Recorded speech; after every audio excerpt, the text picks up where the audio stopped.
Sinisimulan natin ang tinatawag nating Semana Santa.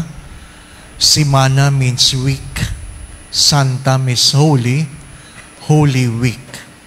Sa wikang Tagalog, ang ginagamit natin ay ang mga mahal na araw.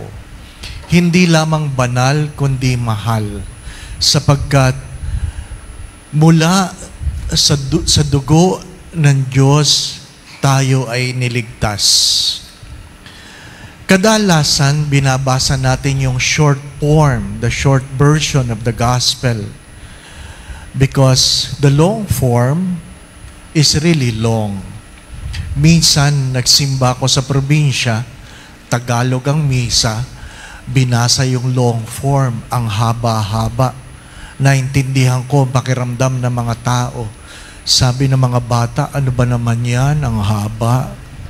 Nung sinabi ng pari, ang mabuting balita ng ating kaligtasan, sabi ng mga bata, "Hay, salamat sa Diyos." Sa haba, natapos din. I will not speak about the passion narrative, but I hope you notice this, regardless how long the version is, there were very few that was said by Jesus. Sa hinahaba-haba, ang unti lang na sinabi ni Jesus. Ang unti lang. Kapirangot lang. Ano po? At magandang pagtuunan ito ng pansin. Unang-una, kung alam mong wala kang ginagawang mali, hindi mo kailangang mga tuwiran. Hindi kailangang mga tuwiran ng Diyos. Kaya konti lang ang kanyang mga sinabi. Huwag niyong kakalimutan, pag kayo ay pinapaniwalaan ng tao, kahit konti lang ang sinasabi ninyo, sapat na. Kung hindi kayo pinapaniwalaan, kahit mahaba ang paliwanag, wala talagang maniniwala. Keep your word simple. Keep your word short. Second, kung hindi ka naman talaga guilty, huwag kang magbubunganga. Kung hindi ka naman talaga guilty, huwag kang magbubunganga. Tumahimik ka na lang. Pero hindi ko sinasabing yung mga tahimik, hindi guilty. Ano pa? Hindi ko sinasabi, ha? Kasi yung iba talaga, guilty, kaya tahimik na lang. Ano pa? Pangatlo, alam ni Jesus kung sino siya. Alam niya kung ano ang kanyang papel. Alam niya na doon matatapos ang kanyang gawain sa lupa at pagkatapos nito, ang inaasahan natin ay ang muling pagkabuhay ng Diyos. Kadalasan, naiiwan tayo sa sakripisyo, naiiwan tayo sa hirap, naiiwan tayo sa pagdurusa, naiiwan tayo sa dalamhati, pero huwag nating kakalimutan na ang tunay na halaga ng Pasko ay ang muling pagkabuhay.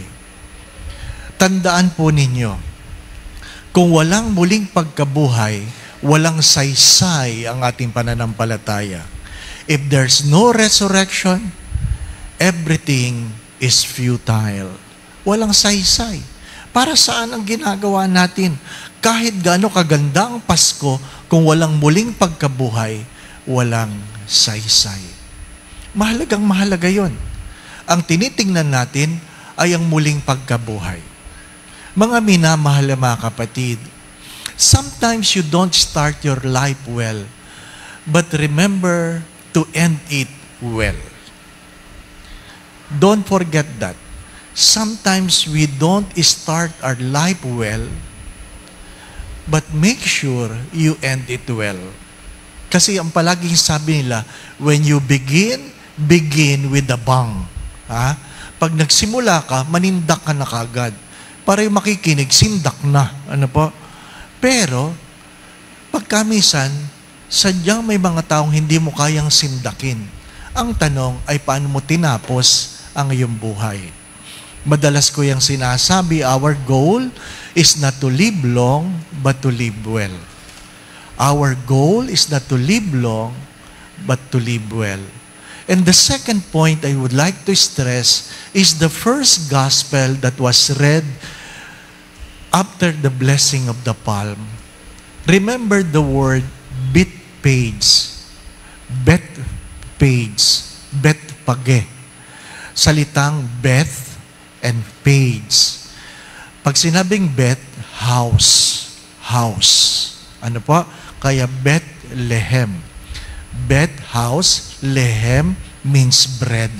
So Bethlehem is the house of bread. Kaya yung Bet page, Bet house, page, page, means unripe figs. Unripe figs. Ang mga hilaw na igos. Ang mga hilaw na igos. Pag kami may pilgrimage sa Holy Land, I say to it that I say Mass in the little chapel of Bethpage. Bakit? Doon nagsimula lahat. Doon nagsimula lahat. Nagsimula at naglakbay sa tinatawag nilang the Passion Road. Ano po? During the triumphant entry. Ano po ibig kong pagtuunan ng pansin? Paghilaw, dalawa lang ang pwedeng mangyari. Paghilaw, dalawa lang ang pwedeng mangyari. Ang unang pwedeng mangyari, mahinog. O kaya ay mabulok. Dalawa lang. Paghilaw, pwedeng mahinog, pwedeng hinog sa puno, hinog sa kalburo. Hindi po ba? Pero pwedeng mabulok. Pwedeng mabulok. Ano ibig kong pagtunan ng pansin? Sa taon-taon na ginagawa natin ito, ibig ko pong tanungin ninyo sa inyong mga sarili, ano yung mga bagay sa buhay ninyo na hanggang ngayon hindi pa tapos? Ano yung mga bagay-bagay sa buhay ninyo na hanggang ngayon sinimulan nyo lang pero hindi nyo tinatapos? Ano yung mga bahagi ng buhay ninyo na hanggang ngayon hilaw pa rin? Ano pong gagawin ninyo? Pahihinugin nyo ba yan? O bubulukin nyo na lang? Maganda po yun. Ano ibig ko sabihin? Nung ako ay bata-bata o bata pa, yung salitang maiksi lang ang buhay, either hindi ko naintindihan o ayaw kong paniwalaan. Inuulit ko, nung ako'y bata, yung salitang maiksi lang ang buhay, life is short. Either ayaw kong paniwalaan o hindi ko talaga naintindihan. Ngayong matanda na ako, senior na, naintindihan ko na kung anong ibig sabihin ng maiksi lang ang buhay. Pag ikaw ay 60 na, malapit na. Di po ba, no? Hindi mo pwedeng ipagkaila yun. If life is only 70, 80 for those who are strong. If you are 60, malapit na. The Filipino average age is 70. 62 na ako. Sabi nung kasama kong pare, 8 years ka na lang. 8 years ka na lang. Hindi naman masama yun. Because if you know that your days are numbered, hopefully you grow in wisdom. Ang sabi ko, well, pinagdadasal ko sa Diyos na sana man lang maka-87 ako. 87 ako. Ang tatay ko namatay ng 82. Intubated siya at sinulat niya sa kapirasong papel, all life ends in ICU. I thank God I'm 82. Alam na niya. 62, 87. Bakit ba gusto mong 87, Father? Kasi gusto ko sana kung ipapahintulot ng Diyos na makapag-celebrate pa ako ng aking golden anniversary as a priest. When? On my 86. On my 86. 24 years from now. 86. Sabi nung isa, sa 86 ka pala magsi-celebrate. Bakit gusto mo 87? Natural. Alam nga naman pag-celebrate mo, patay agad, di ba? No? Siyempre, medyo may party muna ng konti. Mamamaalam ka muna, di ba? Mahirap naman yung pag-celebrate mo, patay agad, di ba? Siyempre, tumawad ka rin lang, lubusin mo na, di ba? But, what is the point? What is the point? The point, I would like to talk to the youth. Pag ikaw ay bata, naintindihan ko, ayaw mong makinig, ayaw mong maniwala na sadyang maiksi lang ang buhay.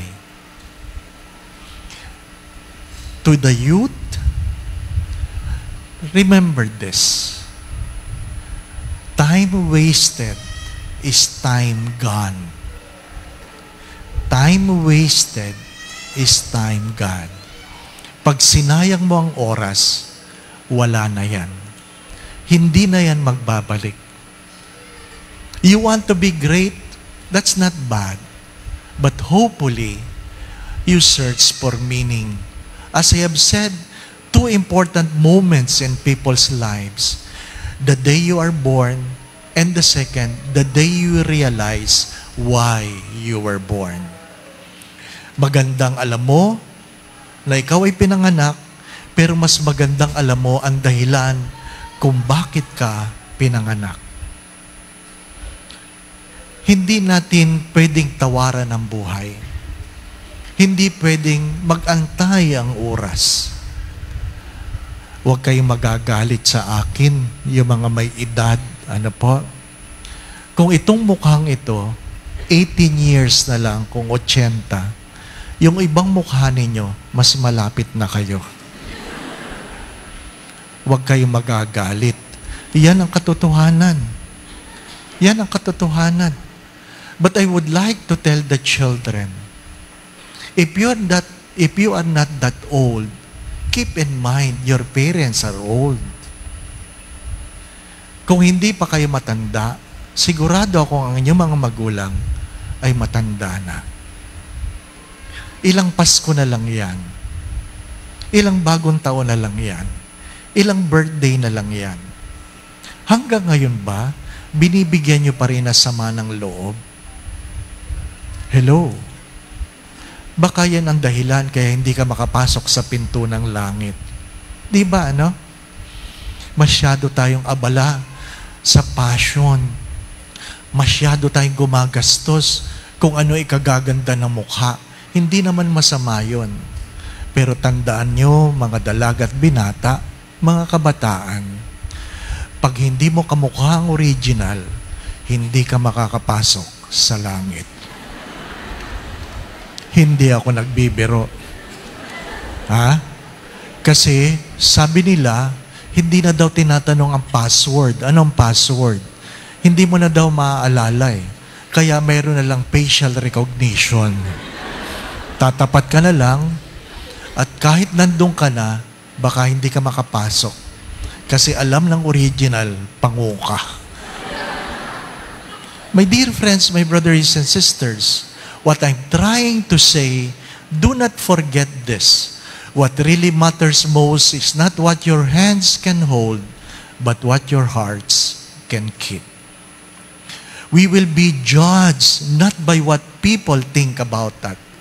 We will be judged by who we are and by what our hearts contain. As I have said many times, St. John of the Cross have said this, in the twilight of our life, when we bend our knees before God, God will never ask the question, where have you been? How much money you have? What titles you have gained? There will be only one question at the end, how much love you have given? How much love you have given? Children, if you failed to love your parents, remember it. That is the only law with a promise. Amen. Going back to what I've said, even though we fail to understand, but we cannot deny the fact that life is short and death is certain.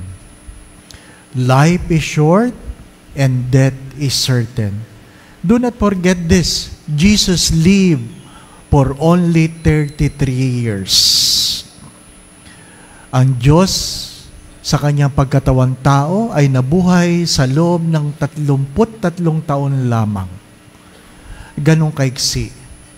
He lived for a purpose. That's why it is important that you know why you were born. My dear friends, is there in your life remain unripe? Ano mga bahagi ng buhay ninyo na hanggang ngayon hilaw pa rin? Ayaw niyong tapusin? Kailan niyo tatapusin? Isa sa pinakamahalagang sinabi ng Diyos habang nabayubay sa krus ay ang salitang, tapos na. It is finished. Do not allow death to come before you utter the word, it is finished. The Lord be with you. And with your spirit. And may Almighty God bless you and your family, the Father, the Son, and the Holy Spirit. Amen. We go in peace to love and serve the Lord. Thanks be to God.